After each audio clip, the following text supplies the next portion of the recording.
Hello, everyone. How are you doing? Welcome to Facts and Two Cents.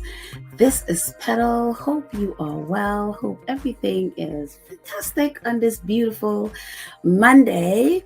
As you can see today, Facts and Two Cents will be all about world news, the craziness that's going on in the world.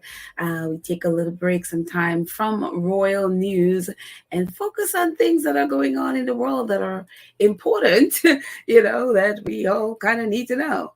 And so the two places I've been focusing on really or I should say three countries that I've been focusing on, or at least a country and two states, has been Palestine, Israel, and the Democratic Republic of Congo.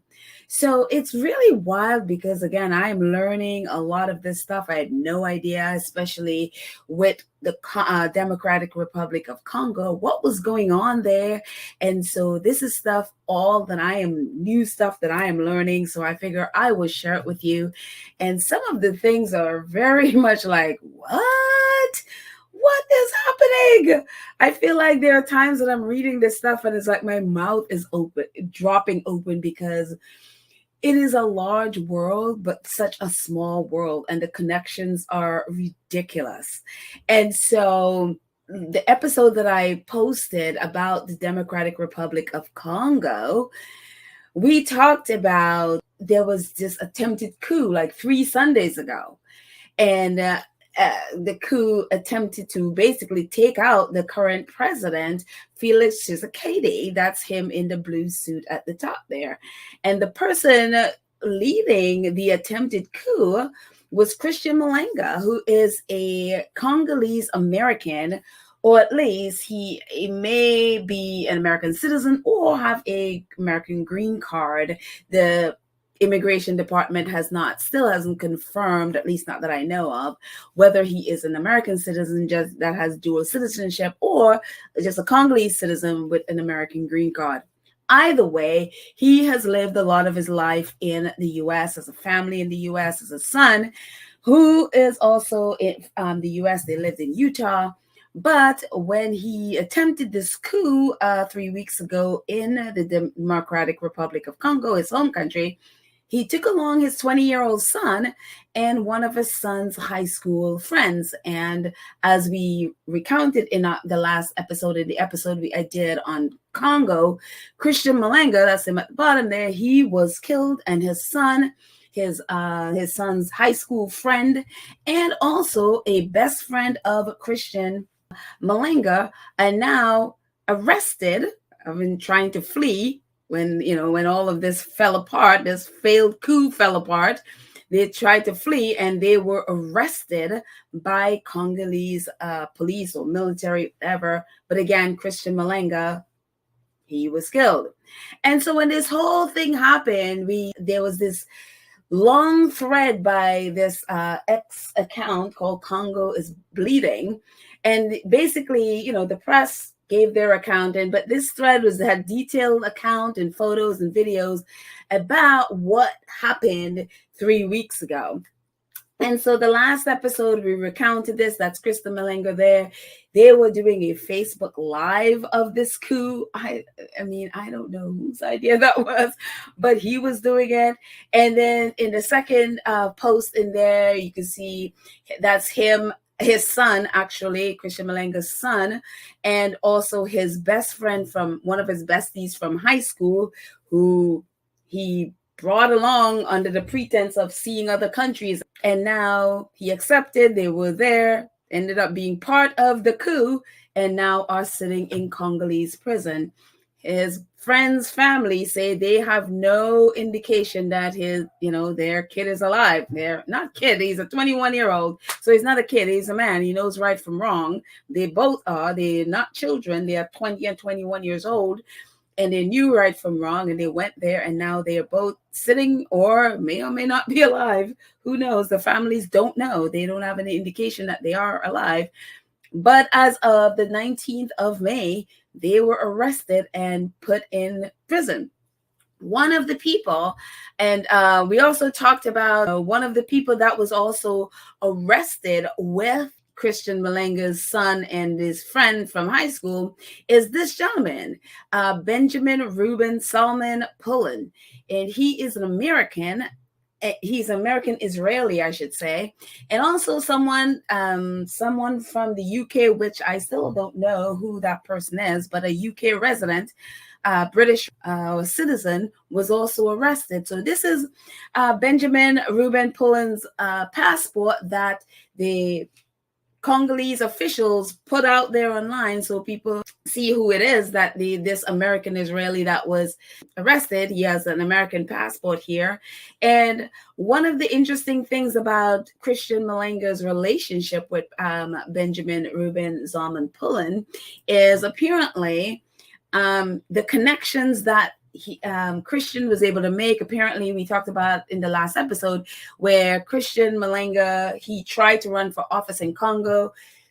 Whatever happened, they threw him in jail until after the elections. And then when he got out, tried to offer him some job, he rejected, went off and told the U.S. embassy all that had happened and got out of Congo, moved back to the U.S., and then spent a lot of time in the U.S. going around to different places talking about the situation and what's going on in the Democratic Republic of Congo. And so some people are saying that it was Benjamin Reuben Zalman Pullen that introduced them to these high-ranking U.S. Congress people from the intelligence group that is that's part of Congress. So it's like the Congress Foreign Intelligence Group. And so this is him with some of them, taking photos with them. Some have said that it was Benjamin Reuben that introduced them to them. It could be that, or it could be because he went all around D.C. talking about what was going on in the Democratic Republic of Congo. He also started his own party, the New Zaire, which he made himself the president. And so he really wanted to, lead his country. For right or wrong, I don't know enough about Christian Malenga to judge his love for his country, or whether it was love or greed or whatever it is, but there are some very problematic things with Christian Malenga. And again, one of the things that was problematic was his relationship and partnership. Actually, they started a company together in Mozambique. We'll get to that in a second. But this relationship he had with Benjamin Reuben Zalman Pullen, the American Israeli gentleman here, who is at this moment sitting in a Congolese prison. And this is them, and this is Christian and him. I think this what was said with these photos was that this was on Palestinian occupied territories. Here he is with members of the Israel Defense Force. And so it has to be where Benjamin had relationship, because you don't just go hang out with the IDF. I mean, this is the same IDF again that is murdering Palestinians. They're over there killing Palestinian people. This is the same people. Now, whether the same, the personnel are the same, because apparently these photos were taken in like 2015 or something like that. So whether it's the same personnel that are in the IDF, or there are new ones, I'm sure, that are wreaking havoc in Palestine right now. But it's just very interesting that the connection between this man, this Congolese man, and this Israeli American citizen. And here they are. The middle picture is both of them taking photos with IDF tanks in the back of them. And there is Christian, you can see talking, hanging out with the IDF soldiers. And so we don't know specifically how they got connected with it. Reading up some more, I have an idea. It's like it gives you more of an idea of what is going on, and we'll get to that in a second. So this was, when we looked at the last episode, this was like, huh? How did this man get connected with the IDF and with the intelligence committee in in Washington. And it was just all very much like, was the Israeli government involved in the coup? Was the American government involved in the coup? And since that there was a British national with the British government involved in the coup, we know that British government sent Christian off to some training in Georgia to basically lead a country. So we know that part of the British government had their eyes on this dude. And so we talked about that in the last episode. And then I also looked at, saw this. This is Stratorka. I had no idea. I'd never seen this news outlet before, but it's a Turkish news and opinion platform. It's an online news outlet from Turkey. And it's the only place that I saw this. So I had put sort of a pin in it because I was like, well, it's the only place I saw this. So who knows if this is true, whatever, but I shared it. And this is a little bit more of the article that I found. It says the Democratic Republic of Congo had thwarted coup attempt on May 19, led by Christian Malanga Masumari, a Congolese dissident living in the U.S. 20 armed men's attempt was foiled by the army. Among coupsters were several U.S. citizens and at least one British citizen. The Americans arrested included Benjamin Reuben Zalman Pullen of Maryland and Cole Patrick, although Cole Patrick said he was not part of that whole thing. Both of them, Cole Patrick and Benjamin Zuma, were business partners of Malanga in the medical cannabis and e-cigarette business in Mozambique, where they founded the company CCB Mining Solutions. So they're all into mining, including Christian Malanga. Reuben Zalman Pullen was arrested in the U.S. in 2014 for drug trafficking. I think he was trafficking marijuana at the time. It goes on to say Reuben worked for former head of Israel's Mossad agency, Yossi Cohen, and Israel billionaire diamond dealer and child laborer Dan Gertland. And again, as I said in the last episode, if you don't know what the Mossad agency is, Mossad is an quote unquote intelligence agency, something like the CIA or the FBI, more like the CIA, I guess, for the US. So it's technically, the spy and all that stuff technically is a spy agency, whatever.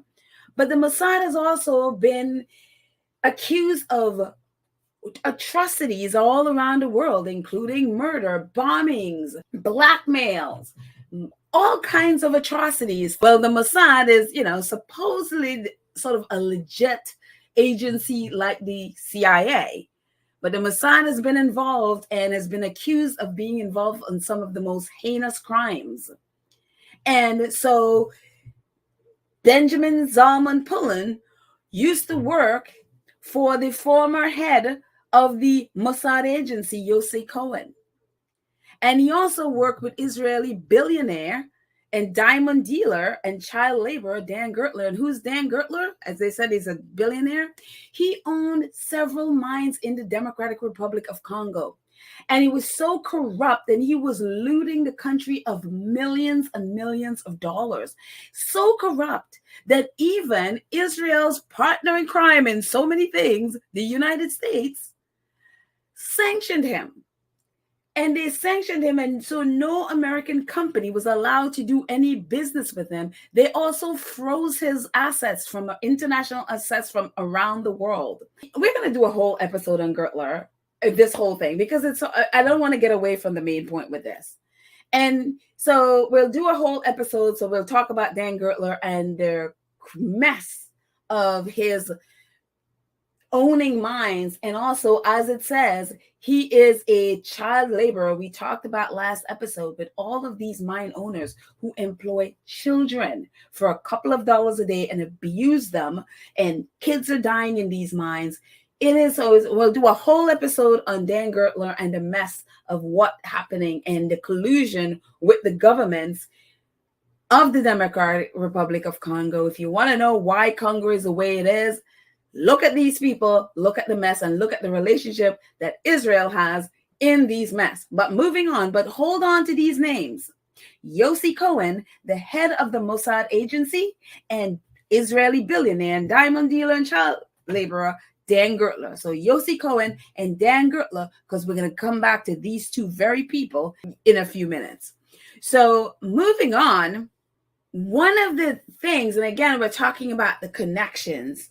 We've talked about at length about this, about the United States government threatening the head prosecutor of the ICC, the International Criminal Court, Karim Khan, and threatened him because first the letters went when it started being broadcasted that the ICC will be bringing criminal charges against Benjamin Netanyahu and some others in his party. And when news of that started going around, senators and congresspeople really in the U.S., I would say politicians in the U.S., started putting it out there that, all through basically threatening the ICC about all the things that they're going to do. They're going to sanction them and they don't have jurisdiction. How dare they bring charges against this? I mean, it was crazy, the amount of things that they were saying. And not so incensed they were that they wrote this letter. As you can see, 12 senators, including Senate Minority Leader Mitch McConnell, right there at the top, and 11 other senators put their name on this letter to Mr. Karim Khan, the head prosecutor for the ICC, threatening him if he dares to bring charges against Israel and his prime minister, Benjamin Netanyahu, and his other cabinet people, threatening him with sanctions, threatening his family and his colleagues, they'll bar them from the United States, and all of these things they were threatening the ICC. And in the end of the letter, they literally says, as you can see at the bottom, you have been warned. I will never get over them putting that, and they put their names on it on Senate stationery.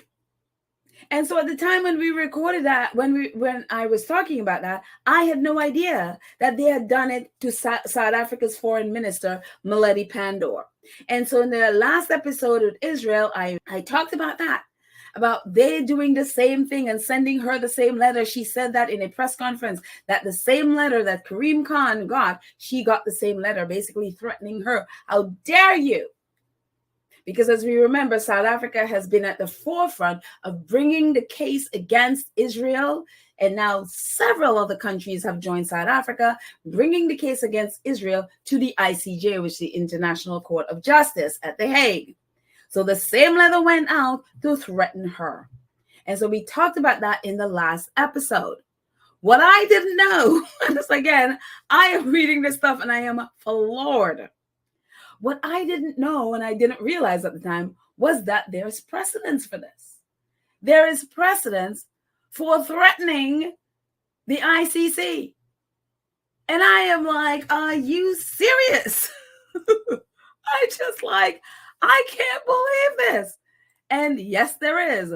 The Guardian last week posted this, the precedence for threatening the ICC. It says, revealed, Israel's spy chief threatened ICC prosecutor over war crimes inquiry. Remember we talked about Yossi Cohen a minute ago, that Benjamin Reuben Paulman worked for the former head of the Mossad, Yossi Cohen? Well, here we are, Yossi Cohen. Mossad director Yossi Cohen personally involved in secret plot to pressure Fatou Bensouda to drop Palestinian investigation, sources say. Fatou Bensouda was the head prosecutor at the ICC for 9 years or 9 terms. It might be 9 years, I'm not sure if they go by yearly, but she was the head prosecutor, the same position that Karim Khan now holds. She was the head prosecutor, and this is who Yossi Cohen was pressuring to drop the case, because she opened back in 2013, 2014, something like that. She opened a case against Israel and for the atrocities they were committing in Palestine. So I'm going to read, it's quite a bit lengthy, so we get the context of this. It says the former head of the Mossad Foreign Intelligence Agency allegedly threatened the chief prosecutor of the International Criminal Court in a series of secret meetings in which he tried to pressure her into abandoning a war crimes investigation, The Guardian can reveal. Yossi Cohen's covert contact with ICC then prosecutor Fatou Bensouda took place in the years leading up to her decision to open a formal investigation into alleged war crimes against humanity in occupied Palestine territories. The investigation launched in 2021. This is for everyone who whole thing is like, oh, this whole conflict in Palestine, this whole genocide started on October 7th, 2023. This is 2021 when Fatou Bensouda launched this investigation into Israel's war crimes and crimes against humanity. It says the investigation launched in 2021, culminating last week when Bensouda's successor, Karim Khan, announced that he was seeking an arrest warrant for Israeli Prime Minister Benjamin Netanyahu over the country's conduct in its war in Gaza. The prosecutor's decision to apply to the ICC's pretrial chamber for arrest warrants for Netanyahu and his defense minister Yoav Gallant, alongside 3 Hamas leaders, is the outcome Israel military and political establishment has long feared. And so I'm going to read some more of this article. It says Cohen's personal involvement.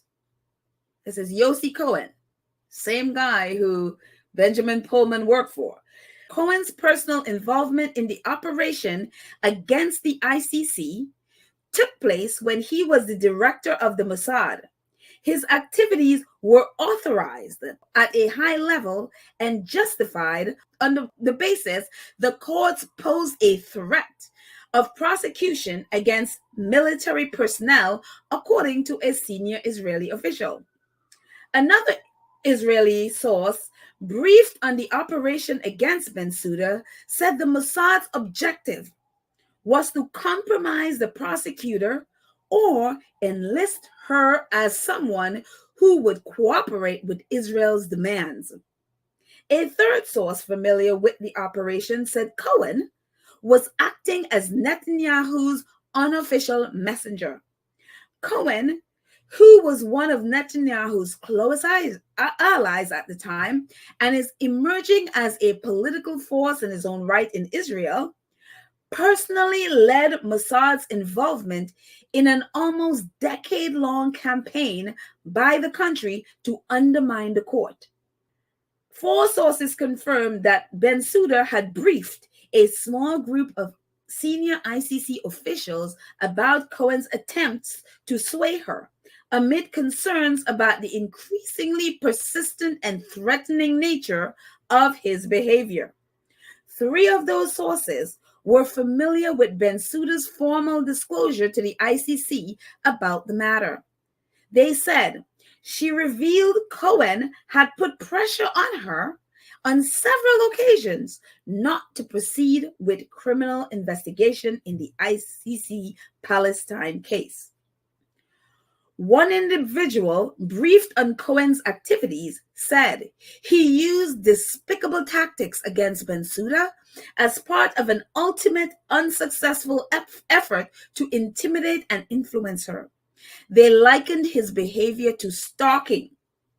The Mossad also took keen interest in Bensouda's family members and obtained transcripts of secret recordings of her husband, according to 2 sources with direct knowledge of the situation.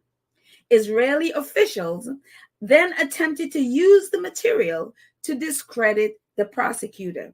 Apparently they had some embarrassing things her husband said or did, whatever, and they tried to use it to basically to blackmail her with. The article goes on, it says the ICC case, however, dates back to 2015.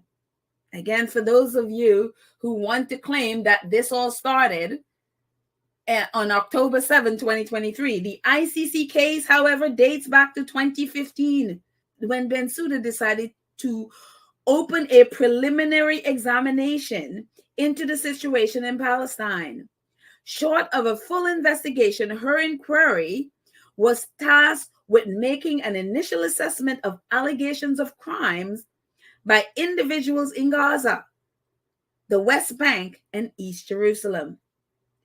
Cohen's first interaction, Yossi Cohen's first interaction with Bensouda appears to have taken place at a Munich security conference in 2017, when the Mossad director introduced himself to the prosecutor in a brief exchange. After this encounter, Cohen subsequently ambushed Bensouda in a bizarre episode in a Manhattan hotel suite, according to sources familiar with the incident. Bensouda was in New York on an official visit and was meeting Kabila. And the Kabila they're mentioning here is Joseph Kabila. Joseph Kabila was the then president of the Democratic Republic of Congo. He was the president before this current president. His father was president, and I think he was executed. And then Joseph Kabila replaced his father, and now Felix Tshisekedi has now replaced Kabila. So this is 2018 when Kabila was still president of the Democratic Republic of Congo. It says Fatou Bensouda, the head of the ICC, was in New York in 2018 on an official visit and was meeting Kabila, then the president of the DRC, at his hotel. And I have a photo of that meeting. There they are. There she is meeting with Joseph Kabila in New York.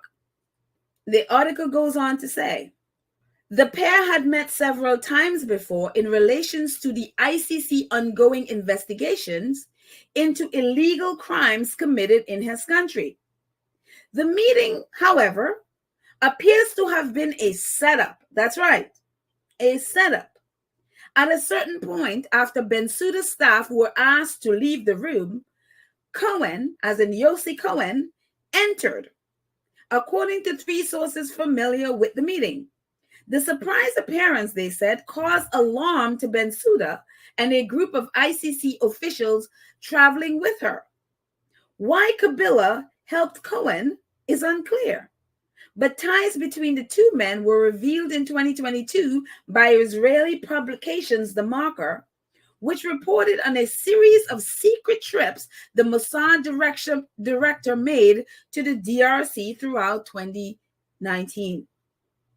According to the publication, Cohen's trips, during which he sought Kabila's advice on an issue of interest to Israel, and which were almost certainly approved by Netanyahu, were highly unusual and had astonished senior figures within the Intelligence Committee.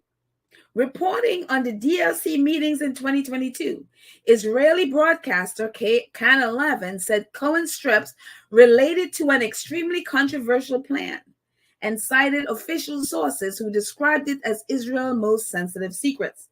Multiple sources have confirmed to The Guardian the trips were partly related to the ICC operation, and Kabila, who left office in 2019, played an important supporting role in the Mossad's plot against Bensouda. Kabila did not respond to the request for comment. That's right. This Congolese president set up his fellow African, I think she's from Gambia, set up his fellow African so that this Israeli criminal could threaten her.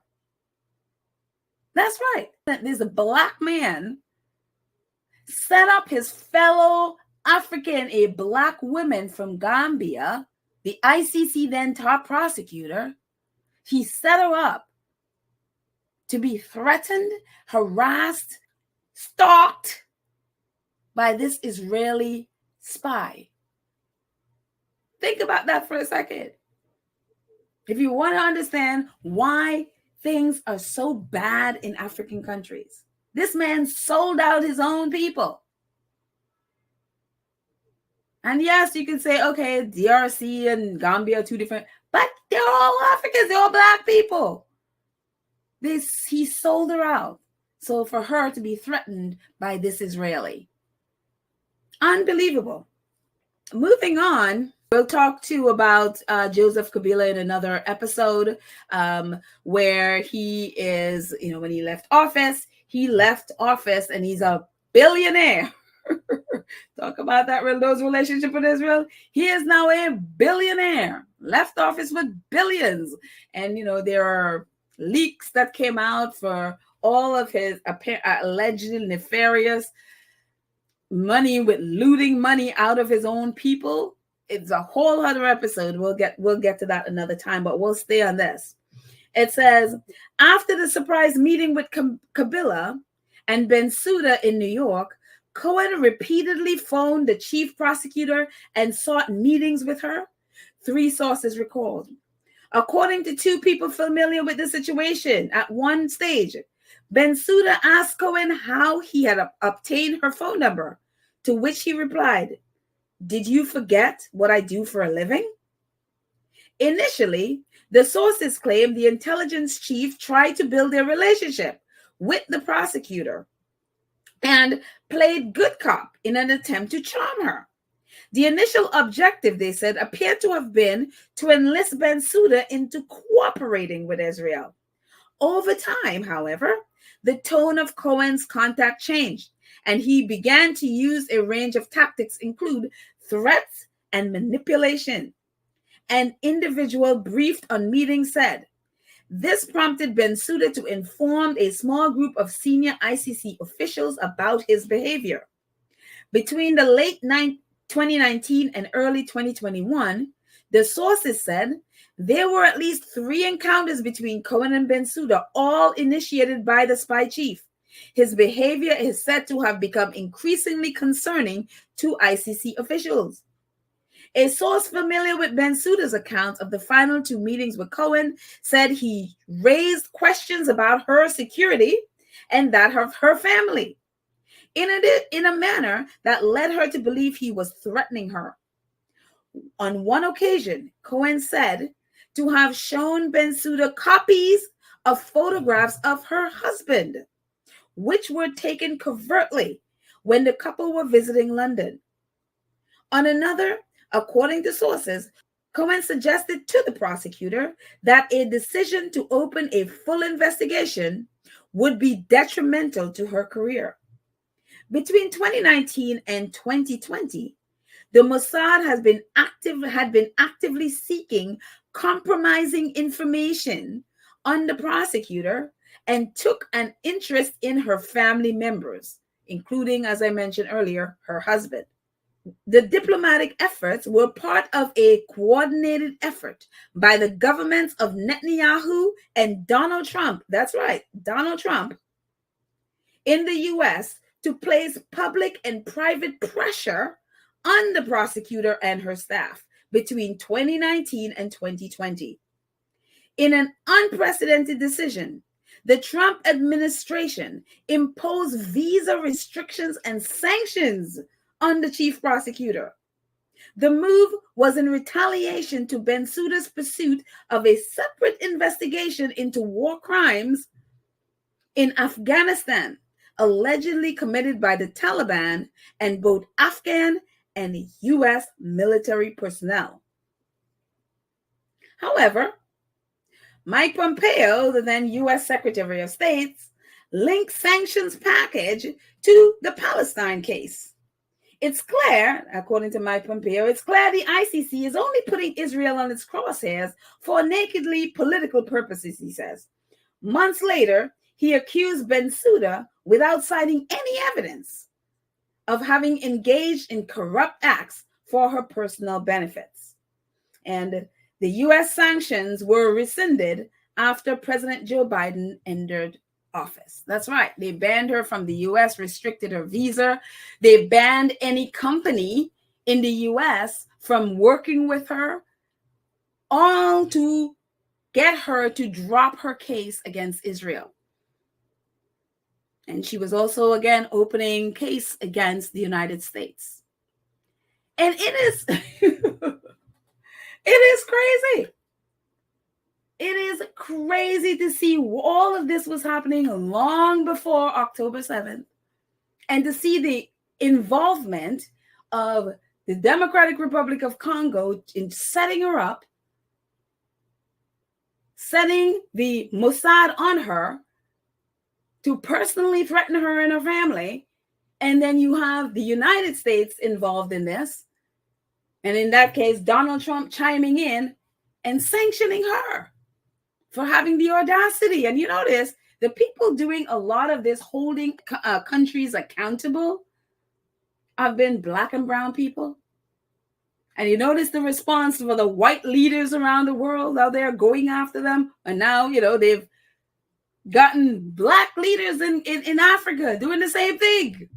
This is actually from Wikipedia. Thank you, Wikipedia. This is Fatou Bensouda here and giving some information about her.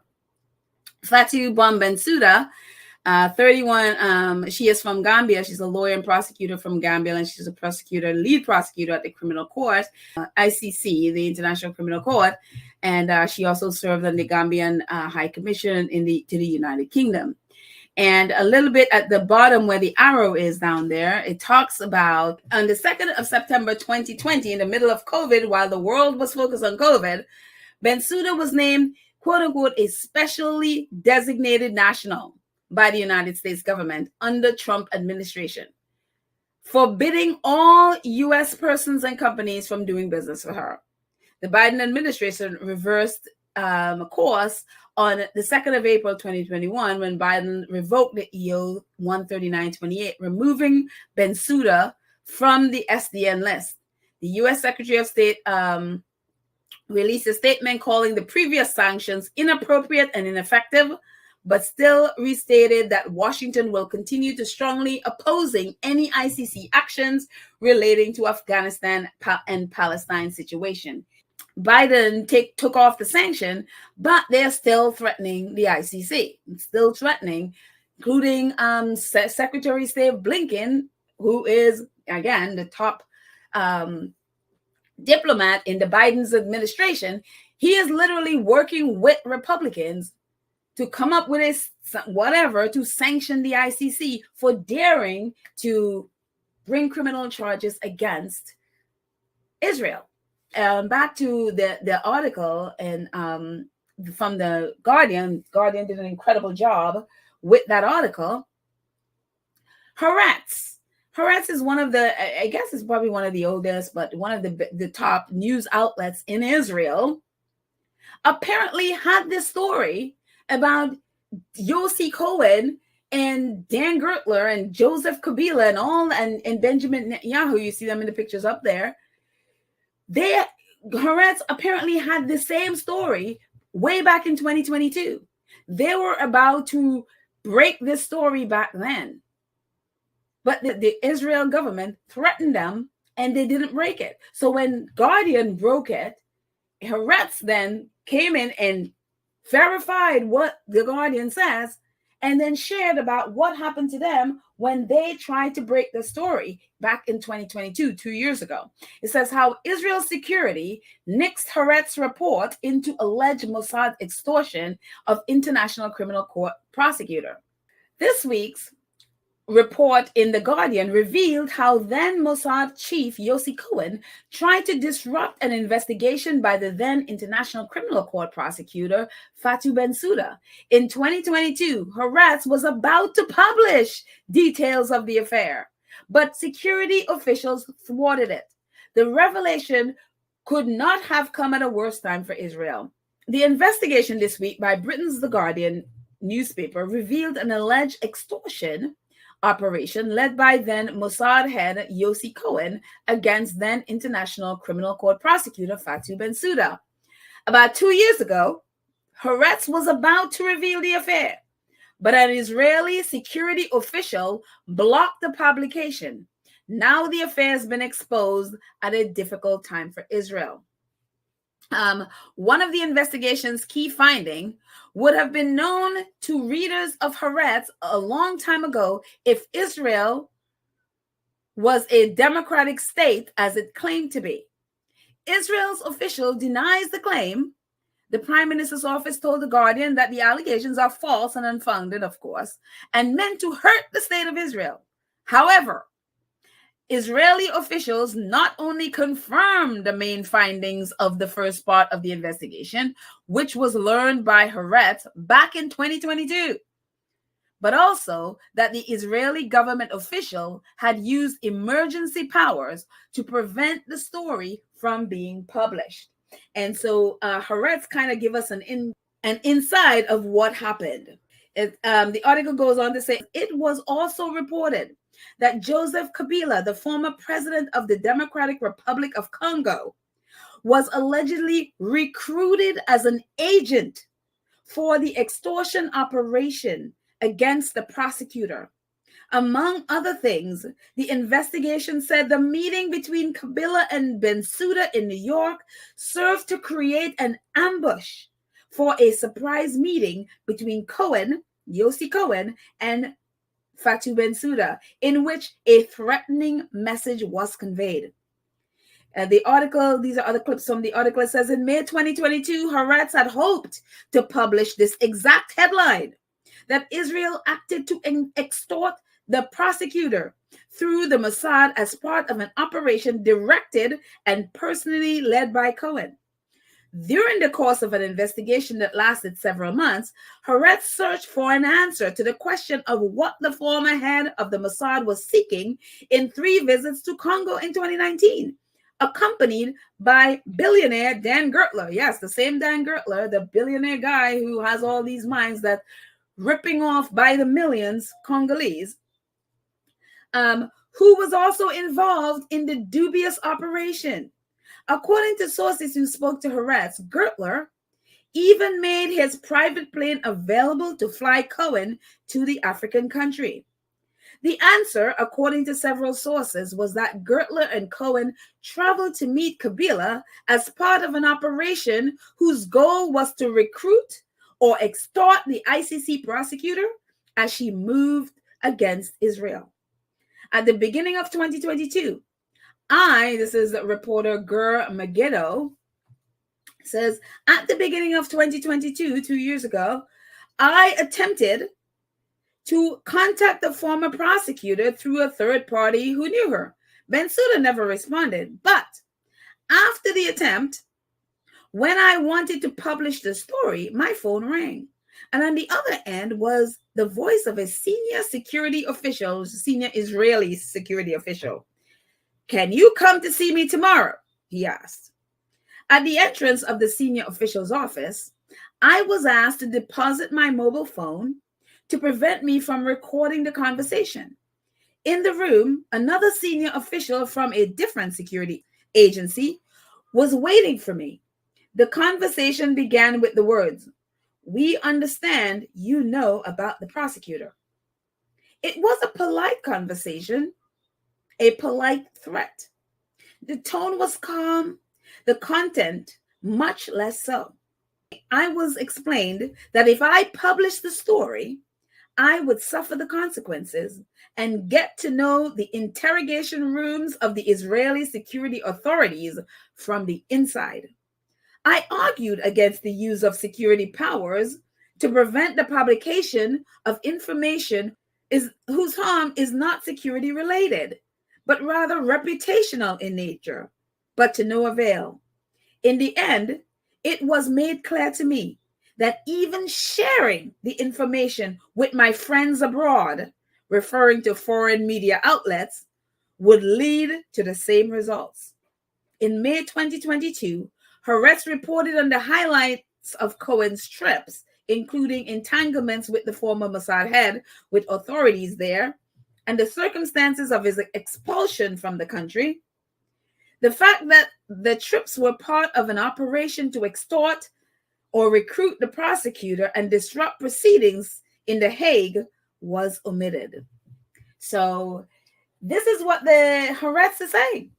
They wanted to report this in 2022. but the reporter was threatened that he's gonna, if you share that information, reported it or share it with his friends, that he would basically be seeing the inside of a Israeli interrogation room from the inside. I don't think anybody wants that. And so even though they reported on Yossi Cohen's trip to Congo, the 3 trips, those secret trips to Congo, they did not report on Yossi Cohen personally involved to interfere with the ICC investigation by extortion, by threats, by manipulations, by stalking. They didn't report any of it. They only asked questions about what was Yossi Cohen doing in the Democratic Republic of Congo. I don't know how the Guardian got this information and got this story. Did Gur Megiddo or one of his people at Haaretz sort of slipped it to the Guardian so they would report it to the world and then they'll follow up?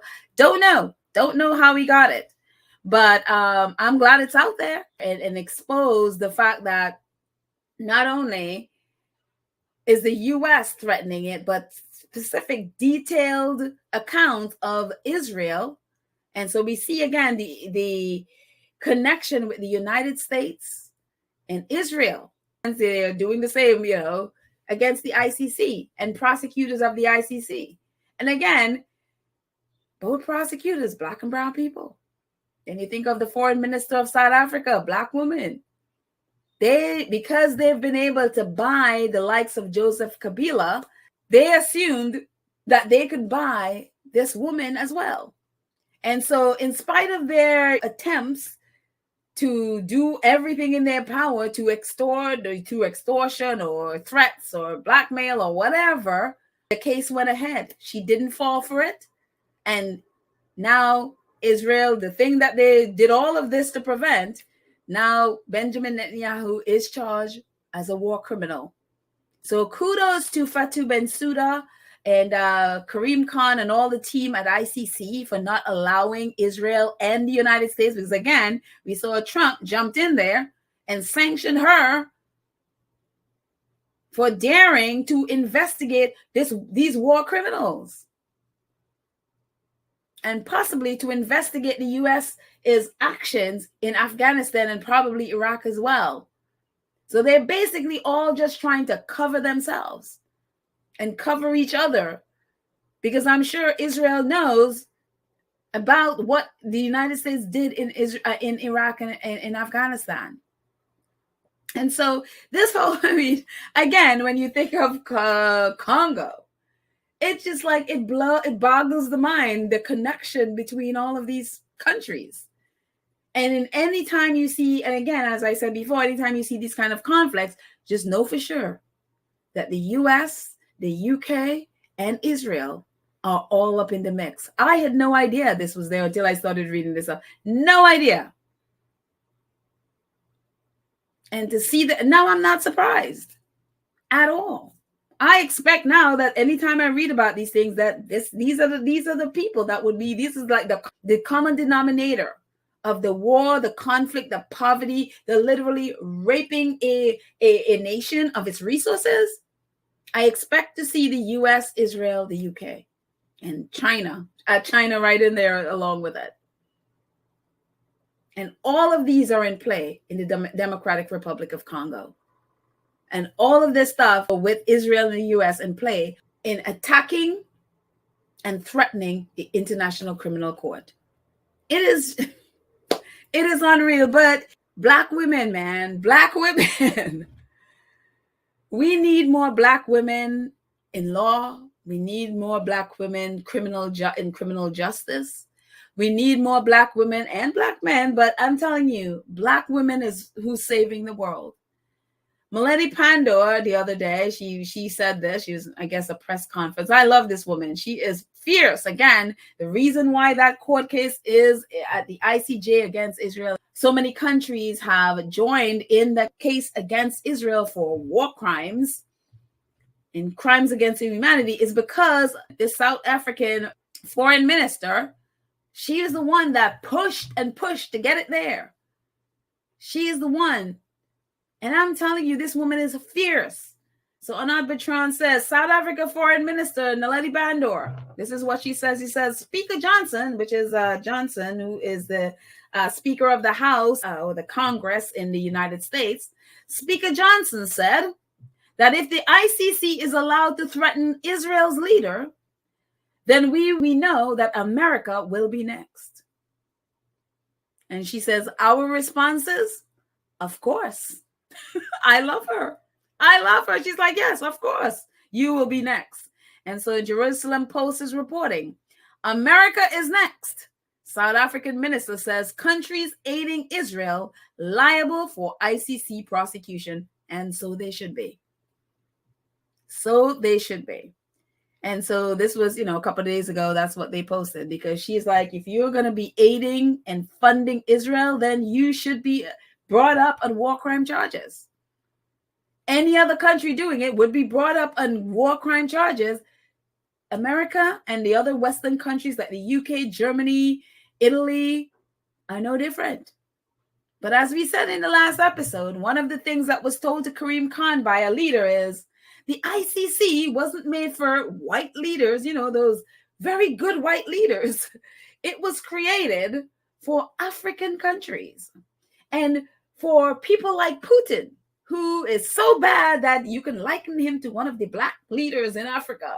That's who this court was made for. It wasn't created for white Eastern Europeans who are pretending that they are native to the land of Palestine, people who changed all their names to make them sound native. No. The ICC wasn't made for them.